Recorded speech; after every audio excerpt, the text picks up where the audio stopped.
စာဦးကြီးရွာမှာတော့ကြက်ဥတလုံးတရားနဲ့မရတော့ဘူးနင်တို့ထိုင်းမာရောဘလောက်ဖြစ်နေငါတတိယလိုက်တာစာဦးကြီးနင့်ကိုတတိယတဲ့အချိန်တိုင်းဆွေးသရှင်လေးတစ်ဖုတ်ကိုဖွင့်ပြီးကော်ဖီလေးတောက်ရင်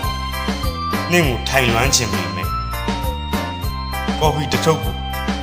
600ဖြစ်သွားပြီလေဟာငါဝယ်မတော့နိုင်တော့ဘူးစာဦး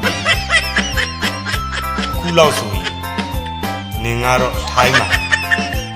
ကြက်ဥနဲ့မာမားတွေနေတိုင်းစားပြီးတသွေးတမွေးအလားကြီးလှနေလောက်ရောပေါ့ရွာမှာတော့ကုန်စည်နှုန်းတွေတက်လို့ရှင်မောင်ရွက်ကမตายရင်မပြီးဘယ်မဖြစ်ဘူးရဲ့လို့နေ့တိုင်းရှင်မောင်ရွက်တွေလည်းစားနေရလို့ငင်ရှိတဲ့ထိုင်းကိုလိုက်လာရှင်လိုက်တာဟာ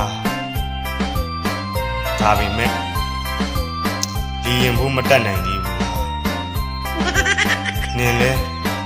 ကျမ်းမာရေးကိုယူဆိုင်အောင်တော့နင့်အမေအတွက်တော့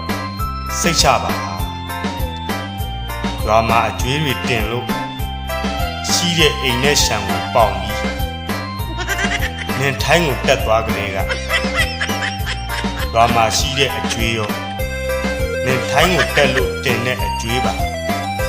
နှစ်ခုပေါင်းပြီးဆက်နေရလို့နင့်အမေလေခေါင်းမွေးပြောင်